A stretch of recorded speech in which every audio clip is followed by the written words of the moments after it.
설교와 설교자 7째 시간 하도록 하겠습니다. 우리 존스 목사님의 책의 그 7장 제목은 회중으로 되어 있습니다.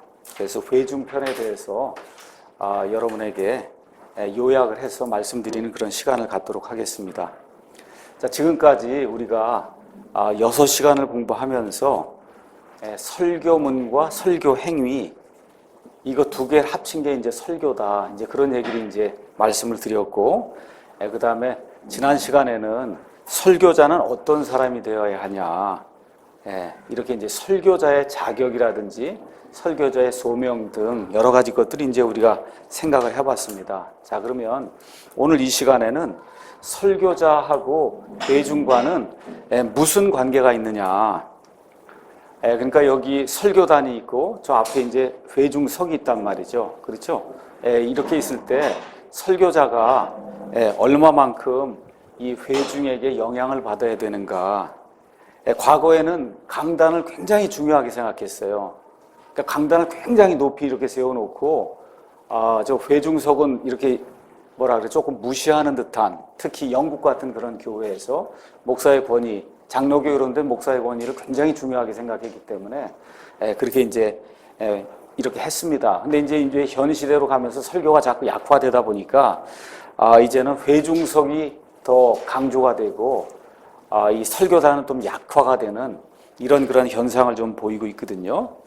그래서 존스 목사님이 에든버러라고 하는 그런 그 유명한 도시가 있는데 거기 교회 어떤 한 여인이 했던 그런 이야기 거기 이제 적어놨죠. 훌륭한 그런 뭐 설교자가 와서 이제 말씀을 전달했더니 어떤 분이 오늘 하신 말씀을 잘 이해하셨습니까? 그러니까 그 훌륭한 분의 설교를 이해하다니, 이해를 제가 어떻게 할 수가 있느냐. 그렇죠? 그저 그냥 앉아서 있는 것만도 감사하지 뭐 이해까지 이런 건 생각지도 못한다. 그러니까 결국은 뭐예요? 회중과 설교자가 아무 커뮤니케이션이 없는 가운데 그냥 회중은 앉았다 오늘 예배드리고 가는 거고 설교자는 자기 말하고 가는 거고 이런 스타일로 이게 유지가 되면 그럼 곤란하다는 거죠. 그러면서 이제 현 시대에 이제 설교를 약화시키려고 하는 이런 사람들이 이제 주장하는 내용이 뭐냐? 현 시대 사람들은 과거 시대 사람들하고 달리 모든 면에서 아는 것도 많고 보는 것도 많고 그래서 특별한 사람들이다. 그래서 모든 게 이제 다 변했다는 거예요. 이렇게 모든 게 이제 변하다 보니까 독일의 이제 인본주의적인 그런 신학자 불트만이라고 하는 사람, 뭐 이런 사람들은 복음서에서 나오는 뭐 여러 가지 예수님의 기적이라든가 이런 거는 사실 현대인이 수용할 수 없는 거다. 이제 그렇게 주장을 이제 펴는 겁니다.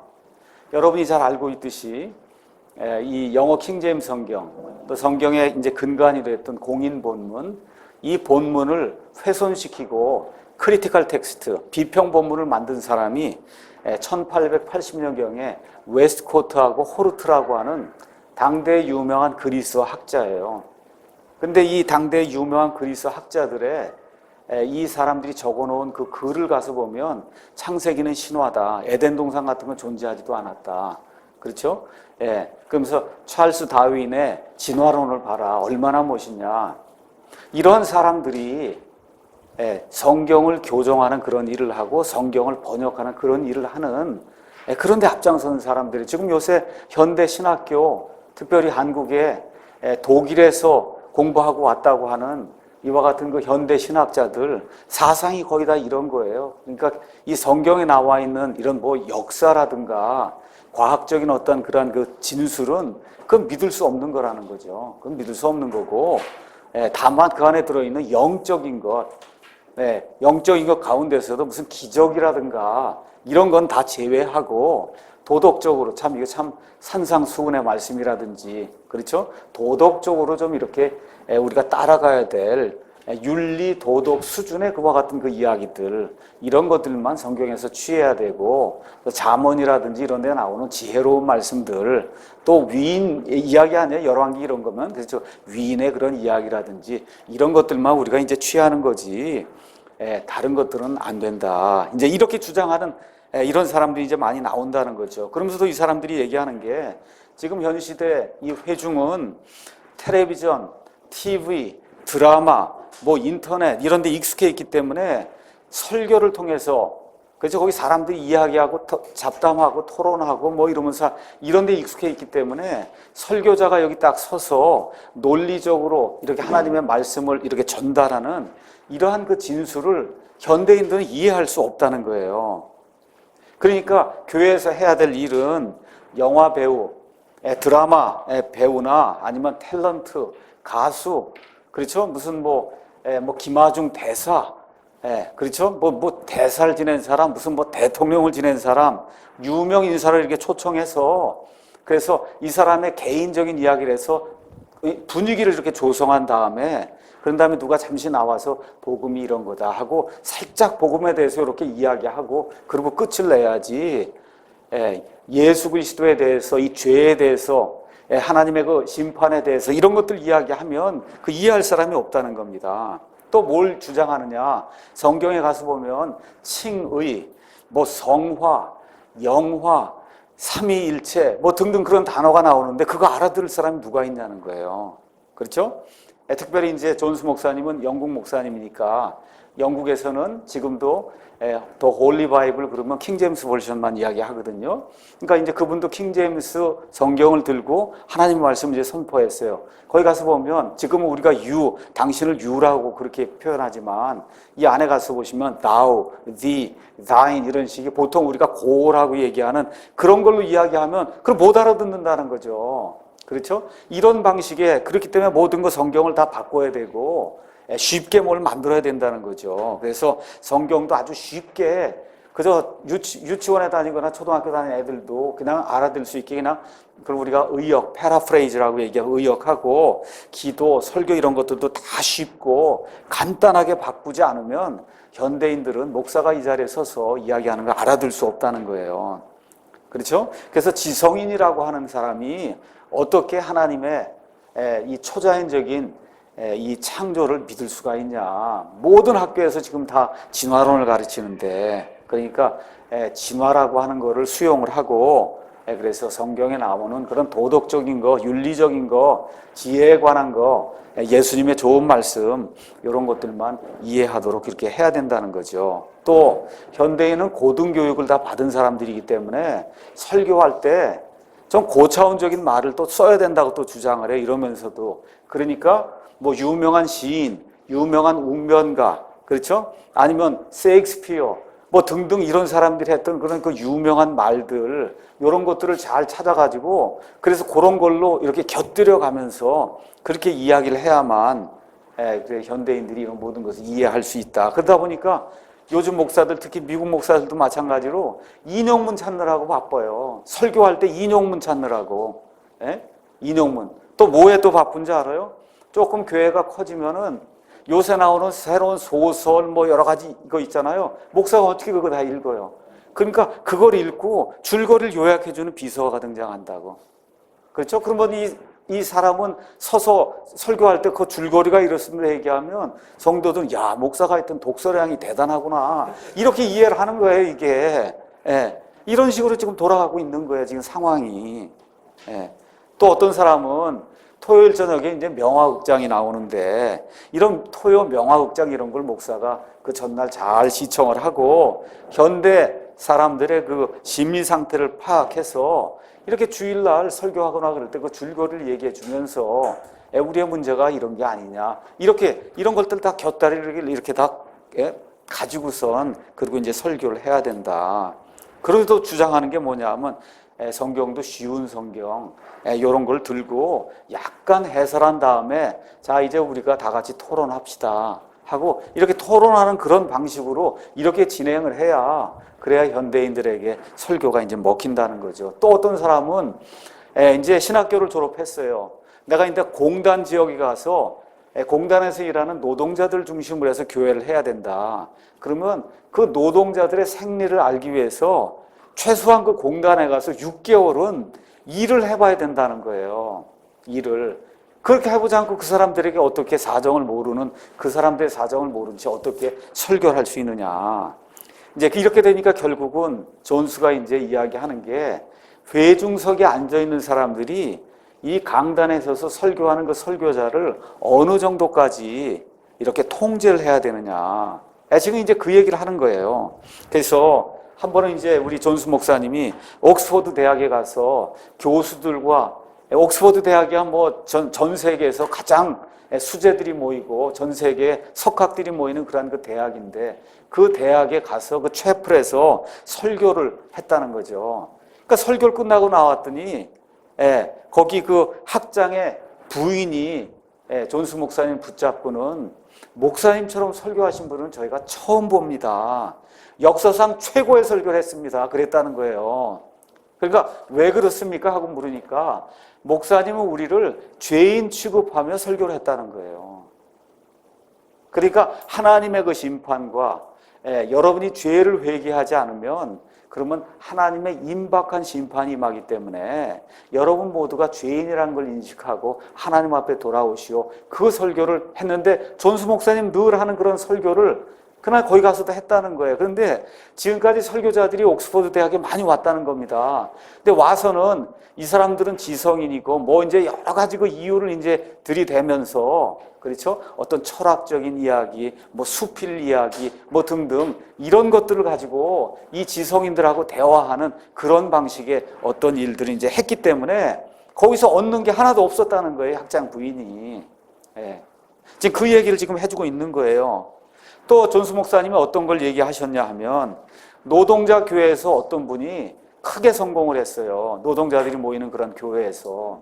그래서 크게 성공을 하니까 그 옆에 지성인들만이 모이는 그런 지역에서 그 목사님을 청빙을 해간 거예요. 우리 교회도 오셔서 좀 우리 교회를 좀 부흥시켜 주십시오. 이렇게 해서 이 사람이 이제 갔는데 문제가 생기기 시작한 거예요. 시간이 지나면서 이 목사가 침체가 되고 우울해지고 낙담해지기 시작한 거예요. 그래서 이제 물은 거죠. 도대체 왜 그러냐? 그랬더니 내가 노동자들을 중심으로 하는 그런 교회에 가서 설교할 때 하고, 여긴 지금 지성인들 전문인들이 모이는 그런 교회 가서 설교를 할 때 하고, 이거 설교 내용이 달라져야 되지 않겠냐, 이렇게 생각을 하고는 여기서 하던 그런 스타일의 그 설교가 아니라 여기 사람들에겐 조금 좀 고상하게 무슨 뭐 인용문을 사용하고 하여튼 뭐 이 수준에 맞춰야 되겠다고 그렇게 노력하니, 이 사람은 거기까지 자기 수준은 되지 않고 이 지성인들하고 한 사람이 내게 요구하는 것은 더 높다는 이런 생각이 자꾸 있으니까 자기는 자꾸 침체가 되고, 이렇게 돼서 이 목회가 성공하지 못했다고 하는 그와 같은 그 이야기를 이제 존스 목사님이 또 우리에게 이제 들려주고 있습니다. 그러면서 존스 목사님이 자기 자신의 체험을 이야기하죠. 자기는 45분 정도 설교한다. 지금 45분 정도, 저도 지금 45분 딱 설교를 하는데 지금 45분 설교하는 교회 거의 없어요. 20에서 25분 지금 이렇게 설교를 하거든요. 그렇죠? 또 존스 목사님 얘기가, 저는 그 45분 동안에 어떻게 하든지 이걸 가르쳐 주려고 여러 가지 전제와 논리와, 그렇죠? 그래서 이 성경을 들어서 그 있는 말씀을 어떻게 하든지 지금 설교하려고 굉장히 어느 면에서 주입적이고 상당히 교육적이고 강해적이고, 이렇게 보통 사람이 이렇게 들으면은 잘 이해하기 어려운 그런 설교를 한다는 겁니다. 그래서 자기 교회 사람들 가운데도 우리 그 존스 목사님 설교는 갓 회심한 사람이나 아니면 죄의식이 있는 그런 사람에게 들려주면 안 된다. 그렇게 해서 그래도 교회를 좀 어느 정도 다닌 사람이나 존스 목사님 좀 설교를 이렇게 듣고 이렇게 하도록 해야지, 그런 사람 괜히 들었다가는 낙심한다, 이런 말이 나올 정도로 목사님이 그런 스타일의 이제 설교를 한다는 거예요. 근데 이제 존스 목사님이 거기 또 뭐라고 이제 간증을 했냐 하면, 자기가 아파서 누워있는데 12살짜리 소녀가 목사님 빨리 완쾌되기를 기다립니다 하고 편지를 썼다는 거예요. 그러면서 거기 뭐라고 썼냐, 우리는 목사님 설교만 알아들을 수 있습니다. 그렇게 편지를 썼다는 거예요. 그러니까 12살짜리 소녀가, 이게 참 이해할 수 없는 그런 일인데 이런 일이 발생한다는 겁니다. 지금 저희 교회에 한 번도 교회를 다니지 않다가 요새 그 딸을 따라서 80세 정도 넘으신 지금 그 한 할머니가 지금 교회로 오세요. 한 번도 교회를 여태까지 다니는 거를 극구 반대하고 아들, 딸 다니는 거 반대하고 그러다가 지금 나오고 계시거든요. 근데 재밌는 건 목사 설교가 너무 쉽다는 거예요. 그분 얘기가. 목사 설교가 제가 아유 이거 어려우셔서 이거 어떻게 하시냐 그러니까 다 알아듣습니다. 저는 다 알아듣습니다. 그렇게 이야기를 하는 거예요. 또 우리 교회에 또 10살 난 어떤 아이가 있는데 그 아이도 이거 다 어떻게 알아듣냐 그러니까 저는 처음부터 끝까지 다 알아듣습니다. 그러니까 이게 참 알 수가 없는 거예요. 우리 생각에는 이렇게 조그만 아이나 한 번도 들어보지 못한 그런 사람이 이걸 과연 알아들을 수 있을까? 이렇게 생각하고 저는 그냥 가능한 한 좀 쉽게 알아들 수 있는 말로 하지만 그래도 그 안에 내용이 성경에 여러 가지 것들을 다 복합적으로 얘기하기 때문에 이게 웬만한 저기가 없으면 또 특히 구약 성경 뭐 이야기를 하면 알아듣기가 어려울 수 있는데 그게 들린다고 얘기를 하니까 지금 존스 목사님이 얘기하는 게 바로 그런 걸 얘기하고 있는 거예요. 그래서 또 자기 교회 성도들의 예를 드는 거예요. 자, 이 목사님은 런던에서 목회를 했어요. 그러다 보니까 시골에 있는 이런 사람들이 학교를 런던에 와서 다니기도 하고 직장을 런던에 와서 다니기도 하다 보니까 이제 자기 시골 교회를 떠나서 이제 여기로 온단 말이에요. 그럼 이제 듣지 못하던 상당히 그 진한 그 말씀이 이렇게 들어오기 시작하니까 처음에 이해를 못 한다는 거예요. 야, 이게 무슨 얘기인지 잘 모르겠다. 근데 보니까 예전에 다니던 그 교회 목사님 그 설교하고는 하여튼 내용이 좀 다르긴 다른데 처음엔 잘 이해가 안 된다는 거예요. 근데 자꾸 예배를 참석하고 설교를 듣고 하다 보니까 이 모든 것에서 성장이 이루어지면서 예배와 메시지 전체를 즐기고 누릴 수 있는 그런 성도들로 변하더라는 겁니다. 그래서 지금 존스 목사님이 이야기하는 거는 지성이라든지 이해력이라든지 지식이라든지 문화라든지 나이라든지 이런 자라온 배경이라든지 이런 게 모두 달라도 성령님께서 이 안에 함께 하시면 한 설교를 통해서 그 안에 있는 모든 사람이 유익을 얻을 수 있다는 거예요. 그래서 현대인이라 그래서 지금까지 지상에서 살았던 여러 종류의 사람들 중에 현대인만이 특별하게 다른 사람이 아니다. 세상에 지금까지 늘 다양한 사람들이 지식이 많은 사람, 지식이 없는 사람, 가난한 사람, 교육 환경이 좋은 사람, 나쁜 사람 많이 존재해 왔다는 거죠. 그래서 17세기, 16세기, 1517년에 종교개혁이 일어날 때 루터가 했던 일이 다른 거 없어 매일같이 설교한 겁니다. 그래서 루터가 뭐라고 얘기했냐. 설교자는 배우지 못한 사람들을 쉽고 솔직하고 분명하게 가르쳐야 된다. 그래서 박사나 판사가 아니라 하녀들과 아이들도 이해할 수 있도록 설교를 해야 된다는 거예요. 이걸 또 잘못 이해해서 어린아이 스타일로 설교하라는 게 아니에요.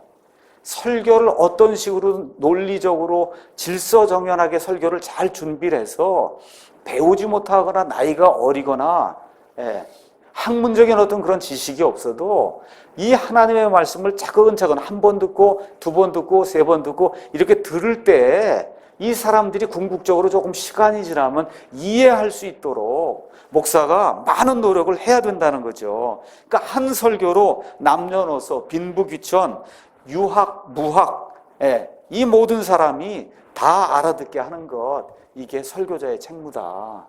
지금 존스가 그걸 지금 요구하고 있는 겁니다.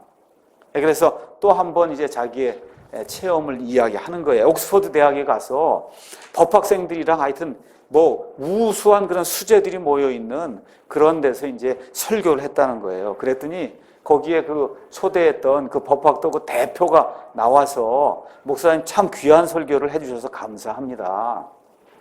라고 이야기하면서 뭐라고 이제 질문을 하냐 하면 우리처럼 많이 배운 사람을 향한 설교가 과연 농부들이나 노동자들에게도 먹히겠습니까? 이렇게 이제 질문을 한 거예요. 그렇죠? 그렇게 이제 질문할 때 존스 목사님의 대답이 뭐냐? 옥스퍼드 대학생도 다른 모든 사람들처럼 흙으로 지어진 죄인이다. 평범한 인간이다. 비참한 죄인이다. 그렇기 때문에 많이 배운 사람이나 적게 배운 사람이나 빈부귀천 상관없이 하나님의 진노 앞에서 사람의 필요는 동일하다. 라고 그 학생들 앞에서 자기가 간증을 했다는 그와 같은 그 예를 또 여기 이제 들려주고 있습니다. 자, 그러면서 이제 전수 목사님 이제 이야기하는 것이 뭐냐? 원래 우리가 다루는 이 내용, 이 성경 말씀의 이 내용이 원래 이거 자체가 독특하고 특별하다는 거예요. 이거 자체가. 이게 이 세상의 어떤 다른 문학이나 어떤 일반적으로 읽을 수 있는 어떤 잡지나 신문이나 수필과는 다르다는 거예요. 이게. 그렇죠? 그래서 존스 목사님이 이제 킹제임스 성경을 사용을 했지만 킹제임스 성경에 대한 확신은 없는 분이에요. 그러니까 성경을 바꿔야 된다. 뭐 더 쉽게 해야 된다. 이런 의견에 이제 자기도 동의한다. 이제 그렇게 이야기를 하거든요. 근데 이제 이 존스 목사님이 그렇게 이야기할 때 그 상대방이 이야기하는 그 주장에 동의하지 못한다는 거예요. 그럼 무슨 얘기냐? 자, 17세기에 이 킹제임스 성경이 기록이 돼서 그 안에 thou, thee 뭐 등등의 이런 말들이 이제 나오니까 이렇게 익숙하지 않은 말, 지금 쓰지 않는 말, 셰익스피어의 연극에서나 나오는 그런 말, 이런 말들을 이제 사용하면 그것 때문에 성경을 읽지 못하겠다라고 이야기하는 것 자체가 변명이라고 지금 이야기하는 겁니다. 그러면서 뭐라고 얘기하느냐? 어느 시대 누구라도 성경에 나오는 단어를 처음 접하면 다 낯설게 여겼다는 거예요. 다 낯설게 여겼다. 자, 성육신. 그렇죠? 영어로 인카네이션 이런데 이거 아무것도 모르는 사람이 인카네이션이라는 단어가 나오면 그걸 어떻게 이해하겠냐는 거예요. 그렇죠? 삼위일체, 트리니티. 지금 교회 다니는 사람도 제대로 이해를 못하는데 그렇지 않은 사람이 그런 것들을 과연 처음 듣고 어떻게 이해하겠냐는 거예요. 칭의, justification, 어떻게 이해하겠냐는 겁니다. 그렇죠? 예수님이 화목제물이 됐다. 화목제물. 영어로 propitiation 이렇게 돼 있는데 그 말을 어떻게 이해하냐는 거예요. 그러니까 성경에 나오는 말 자체가 처음부터 이게 쉬운 말이 아니다. 또 thou, thee 이런 거 이야기할 때 우리가 주장하는 내용이 뭐예요? 지금도 뉴욕의 브로드웨이에 가면 셰익스피어의 4대 비극, 그렇죠? 리오 왕이라든지 오델로라든지 햄릿이라는 이런 거 지금도 하거든요. 유명 배우들이 나와서 해요. 그 유명 배우들이 나와서 할 때 그 셰익스피어의 그 희극, 비극 이거 할 때 어떤 걸로 해요? 16세기, 17세기 영어로 그냥 하는 거예요. 그거를 유로 바꿔놓으면 셰익스피어 글이 아니고 그게 전달이 안 된단 말이죠. 그러니까 일반 이와 같은 그 희극 배우, 연극 배우들의 그와 같은 작품도 원본을 그대로 살려서 해야 된다. 그래서 지금 이 시간에도 브로드웨이에서 연극을 할 때 thou, thee 이렇게 지금 하고 있는 이런 판국에 하나님의 말씀을 들고 어떻게 하나님을 유라고 부를 수 있어요? 유. 그래서 당신 그러는 건데 그렇잖아요? 그렇게 할 수가 없으니까 thou라고 하는 참 진짜 이거 어떻게 표현할 수 없는 그렇게 그 아름다운 말로 하나님에게 높이는 거거든요. 그렇지 않습니까? 이런 식의 이건 성경의 언어지 이건 고현대어의 문제가 아니라는 겁니다. 그래서 많은 경우에 교회에 오는 성도들은 이런 특별한 것들을 알기 위해서 온다는 거예요. 여러분 그렇잖아요. 교회에 왔는데 세상에 있는 거 다 아는 거 그 얘기 해보면 이거 뭐하러 교회 와요? 여기 와서 신문에 있는 얘기 똑같은 얘기 다 하고 드라마 얘기하고 명화 얘기하고 인터넷에 쓴 거 다 얘기하면 교회 올 이유가 뭐가 있냐는 거예요. 여기 그래도 교회에 와서 성도가 돼야 되겠다고 이렇게 작정을 하고 오면 내가 지금까지 알지 못했던 것, 익숙하지 않았지만 그래도 하나님 말씀이 뭐라고 얘기하느냐 그걸 지금 사실은 들으려고 여기 교회에 온다는 겁니다. 그렇기 때문에 목사가 이런 모든 단어와 용어와 교리들을 잘 가르쳐야 되고 이게 설교자가 해야 될 그런 몫이다. 왜? 사람들은 절대로 이런 것을 처음부터 이해할 수가 없다는 거죠. 그러면서 이제 이야기하는 것이 고린도전서 2장 14절 말씀을 이제 이야기를 하는 겁니다. 고린도전서 2장 14절에 가서 보니까 이렇게 이제 기록이 되어 있습니다. 그러나 본성에 속한 사람은 하나님의 영의 것들을 받아들이지 아니하나니 그것들이 그에게는 어리석은 것이니라. 또 그가 그것들을 알 수도 없나니 이는 그것들이 영적으로 분별되기 때문이니라. 그러니까 본성에 속했다. 이건 무슨 얘기예요? 거듭나지 못했다는 얘기거든요. 하나님을 알지 못하는 사람들, 이런 사람들에게는 칭의, 성화, 영화, 성육신, 휴거, 부활, 천국, 지옥, 그렇죠? 삼위일체 얘기해 주면 알겠어요? 교회를 그렇게 오래 다녀도 모르는 사람이 많은데 그렇지 않습니까? 예, 그렇기 때문에 목사가 이런 것들을 하나하나 잘 가르쳐야 된다는 거죠.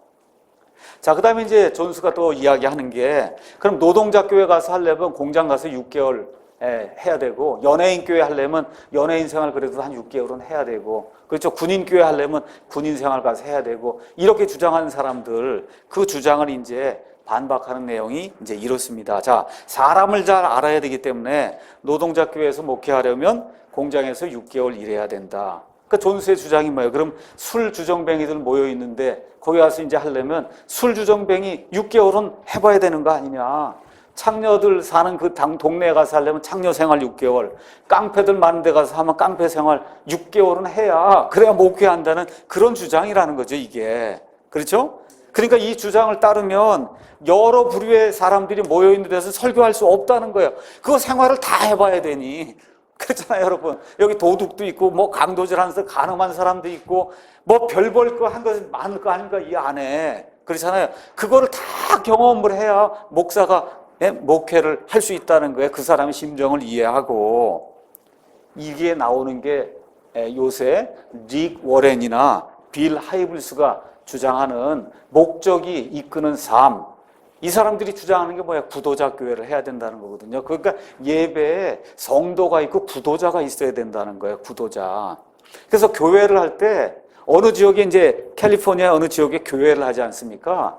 그럼 교회를 하기 전에 그 동네에 설문지를 보내는 거예요. 설문지를. 어떤 종류의 교회를 원하십니까? 그럼 거기 뭐 바지는 청바지 입는 거, 뭐 그다음에 락 음악 하는 거, 뭐 하는 거 해서 동그라미를 쳐달라는 거죠. 우리가 그러면 그거에 맞춰서 그래서 교회를 그렇게 해드리겠습니다.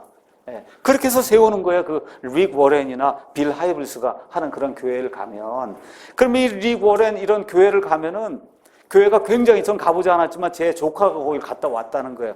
가보면 넓은데 버스를 타고 다닐 정도로 하여튼 땅이 넓은데 가보면 텐트가 여러 개 있다는 거예요. 그러니까 거기 가서 보면 지금 식으로 얘기하면 연예인을 위한 텐트, 그래서 술 주정뱅이를 위한 텐트, 다 사람마다 각자 다르니까. 그래서 그걸 다 구분해 놓은 거예요, 이 안에 구분을. 그렇죠? 술 주정뱅이를 위해서 술 주정뱅이 설교, 창녀를 위해서 창녀 설교. 그래서 이걸 해서 이걸 다 구분해 놓고 부도자마다 자기 필요에 따라 피켓이 이게 들려 있으니까 거길로 들어가서 그러고선 예배를 드리고 와라. 그렇게 지금 해갖고 전 세계에서 제일 큰 교회라고 그러고 그렇게 자랑을 하고 지금 돌아다니는 거예요. 릭 워렌이라고 하는 사람이. 그렇죠? 그런데 이 사도 바울이 주장하는 것은 하나님 안에서는 그런 게 다 필요가 없다는 겁니다. 골로새서 3장 11절에 있는 말씀, 너희가 새 사람을 입었는데 이 새 사람은 그를 창조하신 분의 형상을 따라 지식에서 새로워진 자니라. 거기에는 이 새 사람이 된 것, 거기에는 그리스인이나 유대인이나 할례자나 무할례자나 바바리인이나 스구디아인이나 매인자나 자유로운 자가 없나니 오직 그리스도만이 모든 것이요 모든 것 안에 계시느니라. 그렇죠? 예수님 안에만 들어있으면 종족이 어떻든 혈통이 어떻든 가문이 어떻든 아무 상관이 없다는 거예요. 그렇죠? 그래서 결국 뭘 얘기하는 거예요? 이 세상 사람 모두가 하나님 앞에서 죄인이고 회개하지 않으면 하나님의 임박한 심판 아래 놓여 있다. 지금 이 이야기를 목사가 회중들에게 강하게 선포해야 된다는 겁니다.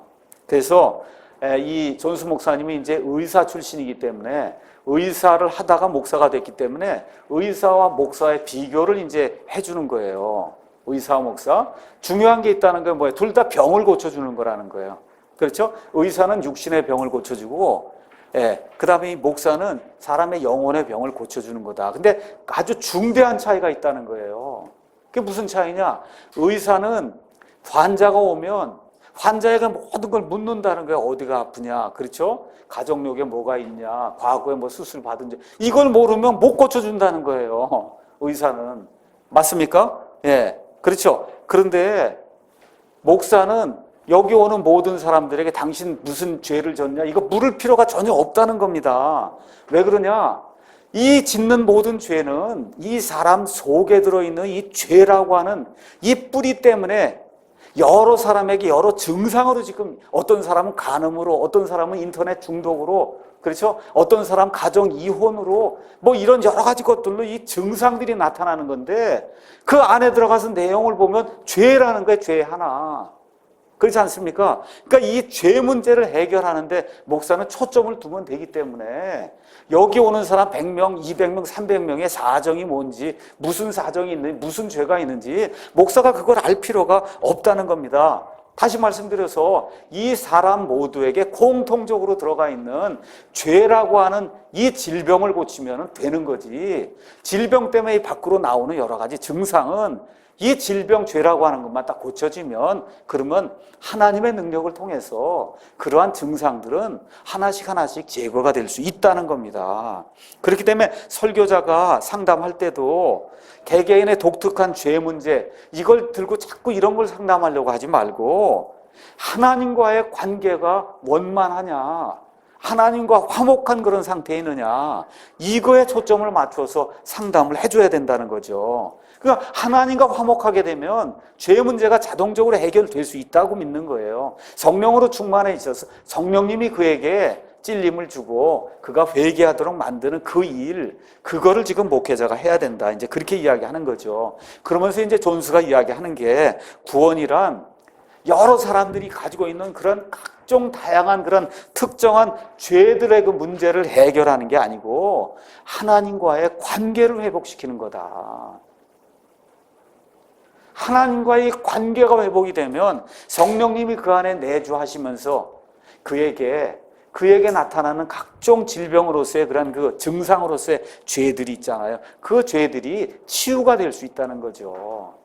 그러니까 이게 치유가 되니까 이게 뿌리를 잘라낼 그 생각을 해야지. 뿌리는 그대로 두고 자꾸 잔가지를 치려고 그러면 죽을 때까지 잔가지를 쳐도 그 잔가지 해결이 안 된다는 겁니다. 그렇죠? 그래서 설교자는 모든 성도들의 모든 문제를 다 알려고 할 필요가 없다는 거죠. 성도들 가운데 바리새인도 있고 세리도 있고 판사도 있고 검사도 있고 의사, 박사, 교수, 어른, 아이, 그렇죠? 뭐 노인, 뭐 보통 많은 게 아니잖아요, 이 부류가. 예. 그렇지 않습니까? 그러니까 존수가 이야기하는 거는 이 모두가 죄인이라고 하는 그 명제 하에서 하나님의 말씀을 강력하게 논리적으로 위험 있게 그렇게 말씀을 선포하라는 겁니다. 그러니까 여기서 예를 들게 맥주를 먹고 취하거나 포도를 먹고 취하거나 다 취한 거다. 누더기 입고 죄를 짓거나 실크 제일 좋은 옷을 입고 양복을 입고 죄를 짓나 다 죄인이라는 거죠. 예. 그러니까 똑같은 그런 선상에 놓고 하나님의 입장에서 하나님을 대변해서 하나님이 이걸 원하신다.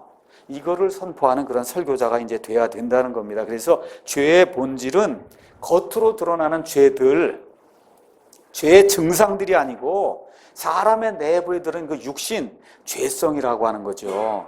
그래서 존스가 이제 확신 있게 이야기하는 거는 설교자가 하나님의 말씀을 전체적으로 잘 설명해 주면 시간이 지나면서 성령님께서 그 똑같은 말씀을 각 사람의 필요에 맞게 알맞게 그다음 알맞은 시간에 적당하게 적용을 시켜주신다는 거예요. 그래서 목사는 한 말씀을 전달했는데 여기 앉아있는 모든 사람들의 필요가 목사의 한 설교에 의해서 채워질 수 있다는 겁니다. 그러니까 저와 여러분이 이걸 믿으셔야 된다는 거예요. 이 강단에 서서. 그러니까 사람을 두려워하거나 뭐 어떤 사람을 특별히 염두에 두고 이렇게 설교를 하거나 이렇게 하는 것이 아니라, 그렇죠? 모든 사람을 향한 하나님의 뜻이 무엇일까? 그래서 저 같은 경우도 이제 일주일 생각하면서 어떤 것이 우리 교회 성도들에게 지금 가장 필요할까? 이걸 생각해 보는 거예요. 아이로부터 시작해서 노인에 이르기까지 우리 교회에 지금까지 내 설교 이거 해왔는데 이번 주에는 어떤 말씀을 해줘야 될 것인가? 우리 교회 전체 일부분을 놓고 얘기하는 게 아니라 그걸 생각하는 거예요. 그래서 그걸 찾아서 하나님의 말씀을 전달하는 겁니다. 자, 이렇게 하다 보니까 어떤 사람들이 사도 바울이 이렇게 얘기하지 않았냐라고 얘기하면서 나오는 말씀이 고린도전서 이제 9장 19절에서 이제 23절에 있는 말씀을 이제 인용을 하는 거죠. 거기 가서 보니까 내가 모든 사람으로부터 자유로우나 스스로 모든 사람에게 종이 된 것은 더 많은 사람을 얻고자 함이라. 유대인들에게 내가 유대인같이 된 것은 유대인들을 얻고자 하며 율법 아래 있는 자들에게 율법 아래 있는 자같이 된 것은 율법 아래 있는 자들을 얻고자 함이며 율법 없는 자들에게는 율법 없는 자들에게 같이 된 것은 율법 없는 자들을 얻고자 함이라. 이게 릭 워렌이나 요 사람들이 주장하는 거예요. 청바지 입기 원하는 사람에겐 청바지 입고, 그렇죠? 예, 꽝꽝꽝꽝, 예, 이거 락음악 원하는 사람에게는 락음악하고, 그렇죠? 예, 요런 방식으로 교회를 운영해 줘야 된다. 요 구절을 인용하는 거거든요, 지금. 이 구절을 인용하는 거예요. 그러니까 지금 존수 목사님이 얘기하는 게 그 얘기를 하는 거예요. 이건 결코 회중이 강단을 통제하라고 주어지는 그런 말씀이 아니다. 이건 설교에 대한 내용이 아니라는 거죠. 이건 설교에 대한 그런 내용이 아니라 이 설교자가 어떻게 행동하고 어떻게 처신하느냐, 또 진리를 어떻게 제시하느냐는 그 방법 및 수단에 대한 거라는 거예요. 그러니까 메시지의 내용이 달라지면 안 된다는 거예요. 무슨 얘기인지 아시죠? 메시지의 내용이 A 그룹 다르고 B 그룹 다르고 C 그룹 다르고 해서 예수님의 피, 라보 슐러나 이런 사람들 그런 거 얘기하면 안 된다고 얘기하거든요. 그런 거 싫은 사람들에게 절대 예수님의 피에 대해서 얘기 안 한다. 그거 예수님의 피에 대해서 얘기 안 하면 구원받을 수 있어요? 동성애자들 모였어요. 동성애는 죄라고 하는 거 얘기 안 하면 그 사람들 죄 회개 안 하는데 그게 구원이 이루어지겠어요? 그렇죠? 지금 이 사람들은 그걸 얘기하는 거예요. 동성애자들에게서는 절대 그거 죄라고 얘기하지 말고, 예수님의 피 아니면 죄인 얘기하면 싫어하는 사람들에게 가서는 절대 그 얘기하지 말라는 거거든요. 그런 부정적인 얘기를 하면 교회가 성장하지 않는다. 그렇게 이야기하는 때 사용하는 구절이 이 구절인데 이 구절이 과연 그거냐? 아니라는 거예요. 또 어떤 사람은 청교도 하면서 지금 16세기, 17세기 이 청교도를 흉내를 내면서 특히 영국 같은 경우 이제 청교도가 옛날에 많았는데 그 사람들의 말투, 그 사람들이 입던 어떤 옷 이런 것까지 다 입고 나와 갖고서는 그런 방식으로 지금 하고 있다는 겁니다. 그 내용 한번 가서 고린도전서 8장부터 9장이 왜 나오는가를 한번 살펴보라. 8장의 내용이 뭐예요? 우상에게 바친 제물에 대해서 어떻게 해야 되냐. 자, 이 고린도라고 하는 교회가 음란한 그런 도시고 제단이 있고 한데 사람들이 거기 제단에다 일단 고기를 한번 드린 다음에 그 다음에 그 고기가 팔려서 지금 시장에 나온단 말이에요. 그러면 유대인들 신자들도 그걸 먹어야 되고 이방인 신자들이 이걸 먹어야 되는데 이런 문제를 지금 어떻게 해야 되겠냐. 이렇게 이 양심 때문에 약한 자들이 있다는 거예요. 이 양심이 약한 자들에게 그렇죠? 설교자가 어떻게 처신을 하고 어떻게 해야 되는가 해야 되는 그 이야기를 하는 거지.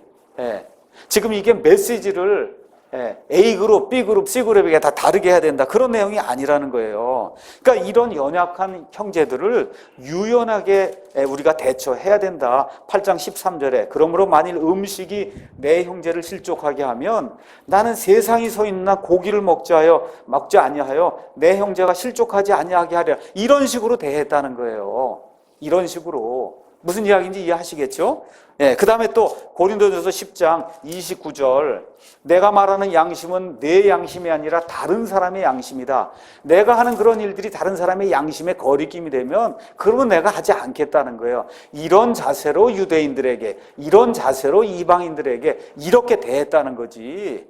말씀 자체를 어디 가서는 희석시키고 어디 가서는 지나게 하고 이렇게 메시지 자체를 바꾼 적이 없다는 겁니다. 그렇기 때문에 이방인 신자들에게 설교할 때 유대인들의 전통이나 유대인들이 지키는 걸 갖고 가서 그걸 갖고 가서 강조하거나 그거를 주장하지 않았다는 거예요. 그렇죠? 안디옥 교회 사도행전 15장 가서 보시면 문제가 왜 생긴 거예요? 유대로부터 사람들이 내려와서 너희가 할례를 받지 않으면 그러면 이방인이라도 할례를 안 받으면 구원 못 받는다. 그렇죠? 이런 것들 이게 말이 되는 거냐는 거 아니거든요. 그렇죠? 이런 것들을 하지 말란 얘기지 하나님의 그 복음의 메시지 자체를 희석시켜서는 안 된다는 겁니다. 그래서 진리가 아닌 걸 가지고 사람들을 죽이면 안 된다는 거죠. 예배 형태가 꼭 이렇게 하면 돼야 된다. 옷차림 특히 이제 미국의 독립신례교회 이런 데 출신의 이제 사람들 우리 자매님들 바지를 입고 오거나 치마 조금 짧은 거 입고 오면 가증한 거 이 가증한 사람들이라고 얘기하고 우리 부인들 교회 직장에 일 나가면 여자들이라는 게 가증한 거라고 그러고 이런 방식으로 이게 하는 게 복음의 에센스하고 무슨 상관이 있냔 말이에요. 이게 그렇죠? 이렇게 하지 않았다는 거예요. 지금 사도 바울이 즉 목적이 수단을 정당하게 해서는 안 된다는 거죠. 그래서 메시지에 배치되지 않게 하나님의 말씀을 전달해야 된다는 거예요. 아무리 구원이 오라도 이 읽고 났는데 이게 구원 구절이 아닌데 구원 설교를 하면 안 된다는 겁니다. 여러분 이해하시겠죠? 성경을 읽었는데 오늘 읽은 구절이 구원 구절이 아니에요. 근데 그걸 꽈갖고 구원이 중요하니까 그렇다고 구원 구절만 매주 할 수 없잖아요. 그거 어디 가서 딴 걸 읽고는 구원이 아닌데 그날 구원 설교를 하면 그러면 안 된다는 거예요. 또 어떤 사람은 예수님께서 누가복음에 구약에 있는 말씀들이 나에 대해 기록되어 있다 이러니까 창세기 1장부터 말라기 끝장까지가 다 예수님하고 연관이 되어 있다는 거예요. 또 모든 걸 다 예수님으로 생각하고 봐야 된다는 거예요. 이런 식으로 생각하면 안 된다는 겁니다. 이게 그렇죠? 그러면서 이제 예를 든 게 우드바인 윌리라고 하는 이 군목 이야기를 들은 거예요. 1차 세계대전이 이제 끝날 때 그 당시에 이제 군목이었는데 이 사람 주장이 뭐냐, 목사가 병사들하고 똑같이 해야만 그래야 병사들을 얻을 수 있다는 거예요. 예수님을 믿게 할 수 있다. 병사들이 피던 담배가 우드바인, 브랜드가 우드바인이에요. 그러니까 그 병사들 피는 담배 자기도 피고, 그렇죠? 병사들이, 군인들이 얼마나 욕을 많이 하겠어요, 전쟁터에서. 병사들하고 친해지려면 욕을 해야 된다. 그러니까 목사가 담배 피고 욕하고 그렇게 돌아다니면서 이렇게 해서 친구들을 얻어야 된다는 거예요. 전쟁이 끝난 다음에 전 영국을 돌아다니면서 자기가 이렇게 했더니 성공했다. 이렇게 하고 돌아다녔다는 거예요. 그 끝에 가서 보면 대실패라는 거죠. 대실패. 이런 것이 바로 성경하고 정면으로 위배가 된다는 거죠. 자, 그러면서 존스가 이야기하는 게 사람들이 왜 예수님께 나왔냐는 거예요. 왜 나왔냐? 일반 사람들하고 달리 보였다는 거예요, 예수님이. 사람들이 왜 침례자 요한에게 구름같이 모였어요? 보니까 일반 사람하고 다르다는 거예요. 왜 예수님의 말씀을 들으려고 모였어요? 예수님의 말씀엔 권위가 있어서 그 가르치는 게 서기관이나 바리새인이 가르치는 거하고 완전히 달랐다는 겁니다. 그러니까 다르기 때문에 사람들이 오도록 그렇게 만들어야지. 그렇죠? 똑같이 한다 그래서 사람들이 오는 게 아니다. 그래서 세상 사람들하고 똑같이, 세상 사람들 락 음악 하면 락 음악하고, 가수 데려오면 가수 데려오고, 그렇죠? 탤런트 데려오면 탤런트 데려오고, 목사가 코미디 하면 코미디하고, 이렇게 세상 사람들하고 똑같이 해서 이 사람들을 기독교 믿음 안으로 이끌겠다고 하는 거는 큰 오류라는 거죠. 그 큰 오류가 뭐냐? 바로 경배와 찬양이에요. 경배와 찬양. 락 음악, 락 콘서트하고 다른 게 뭐가 있어요? 이름만 그 안에 예수 들어가는 거, 그거 빼고 하는 일은 똑같은 거예요. 예. 헤비메탈. 그렇죠? 이거 써가면서 하는 게 마귀가 하는 그 일을 교회에서 지금 조장해서 아이들의 영혼을 다 좀먹는 겁니다. 그렇기 때문에 우리는 하나님을 거룩히 여기고 경건함과 두려움으로 하나님 앞에 나아가야 되는 거죠. 그래서 우리의 메시지는 사람들더러 생각이나 행동을 바꾸라고 하는 게 아니라 다시 태어나서 하나님과 화목해야 된다. 여기에 초점을 둬야 된다는 겁니다. 다시 말씀드려, 온 세상 모든 사람이 총체적으로 잘못됐다. 이걸 알리는 게 우리의 목적이다 라고 이야기하면서 마태복음 6장 33절, 오직 너희는 첫째로 하나님의 왕국과 그분의 의를 구하라. 그리하면 이 모든 것을 너희에게 더해 주시겠다. 그러니까 저와 여러분이 전해야 될 것은 하나님의 왕국과 그분의 의라는 거죠. 그러면 나머지가 된다는 거예요. 그러면 나머지 모든 게 될 수 있다. 그래서 고린도전서 9장 15절에서 27절의 핵심 내용은 뭐냐? 우리가 전하는 말을 사람들에게 분명하고 명백하게 이해시키기 위해 최선을 다해야 된다. 그런 차원에서 여러 사람에게 여러 모양이 돼야 된다. 지금 그렇게 이제 이야기하는 겁니다. 그리고 맨 마지막에 존스가 드는 이 조언이 뭐냐? 성령님과 그분의 권능을 잊지 말아야 된다는 거죠. 모든 부류의 사람들에게 당신이 죄인입니다 하는 거, 그걸 확증해 줄 수 있는 건 목사가 아니라는 거예요. 목사의 말을 통해서 역사하시는 성령님이다. 성령님, 그분의 능력을 의지하고 이 강단에 서야 된다는 거죠. 그래서 한 복음, 유일한 복음 하나뿐이 없다는 거예요. A그룹에게 복음이 다르고 B그룹 복음이 다르고 이런 거 없다는 거죠. 그러면서 다시 한번 골로새서 3장 9절에서 11절 말씀 읽겠습니다. 너희는 옛사람과 그의 행위를 벗어버리고 새 사람을 입었나니 이 새 사람은 그를 창조하신 분의 형상을 따라 지식에서 새로워진 자니라. 거기에는 그리스인이나 유대인이나 할례자나 무할례자나 바바리인이나 스구디아인이나 매인자나 자유로운 자가 없나니 오직 그리스도만이 모든 것이요 모든 것 안에 계시느니라. 아멘. 여기까지 하겠습니다.